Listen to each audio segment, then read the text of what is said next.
Alasan pembenar yang ketiga adalah keadaan darurat atau non-tustan, biasa disebut juga dengan overmah.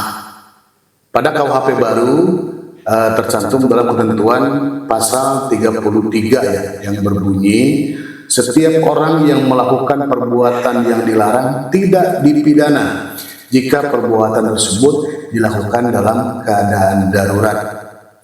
Yang dimaksud dengan keadaan darurat misalnya sebuah kapal di tengah laut dia tenggelam, kemudian terjadi perebutan pelampung antara dua orang yang menyebabkan salah satunya meninggal karena didorong oleh orang lain misalnya, karena rebutan pelampung tadi.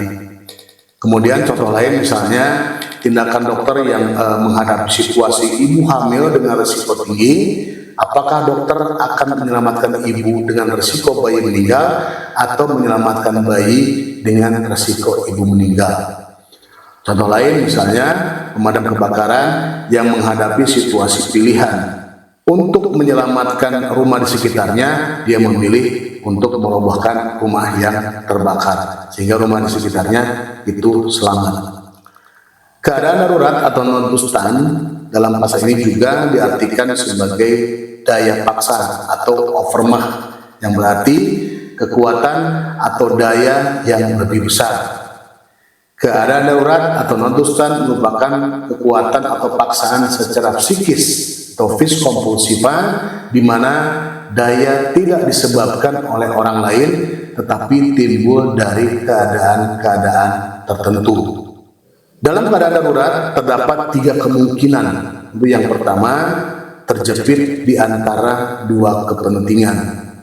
Dalam hal ini terdapat konflik antara kepentingan yang satu dengan kepentingan yang lain.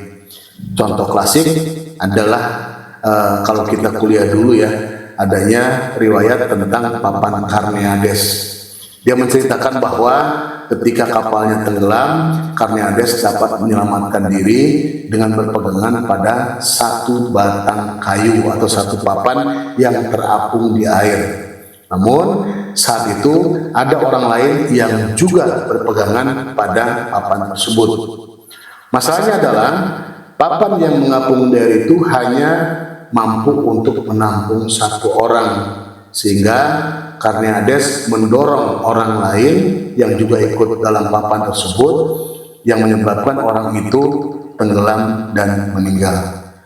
Dalam hal ini terdapat konflik kepentingan dalam diri Karneades itu sendiri.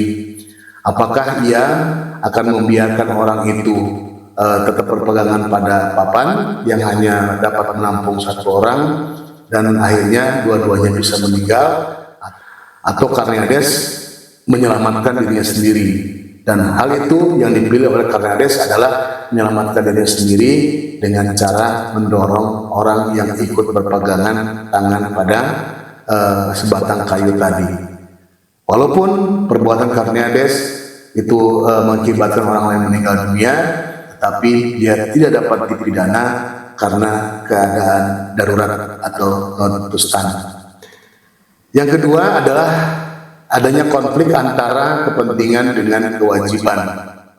Sebagai contohnya, misalnya seseorang kelaparan karena sudah beberapa hari tidak makan, kemudian ia mencuri sekarung kecil beras untuk makan dirinya dan keluarganya. Di sini satu pihak kepentingan sendiri mendesak untuk segera mendapat makanan. Di sisi lain ada kewajiban dari orang itu untuk mentaati larangan agar tidak mencuri. Pada akhirnya kepentingan sendiri yang dia turuti, yaitu karena adanya kepentingan yang sangat mendesak bahwa ia harus segera mendapatkan makanan. Dengan demikian orang tersebut juga tidak dapat dikenai pidana. Yang ketiga adalah terjepit di antara dua kewajiban. Misalnya pada hari Senin tanggal 30 Maret 2026 saya mendapat panggilan sebagai saksi untuk hadir di pengadilan negeri A. Tetapi pada tanggal 30 Maret itu juga saya juga mendapat panggilan dari pihak kepolisian misalnya sebagai saksi.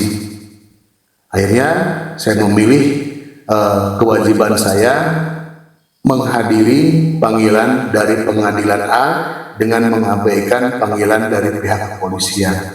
Dengan adanya konflik kepentingan tersebut, saya tidak dapat dipidana terkait dengan obstruction of justice misalnya, atau mempersulit proses penyidikan kepolisian, karena saya lebih memilih satu kewajiban, yaitu hadir dalam sidang di pengadilan negeri A.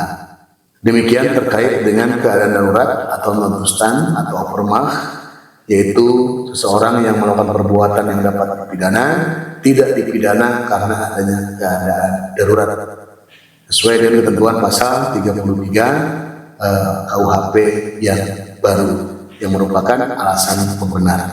Demikian, terima kasih.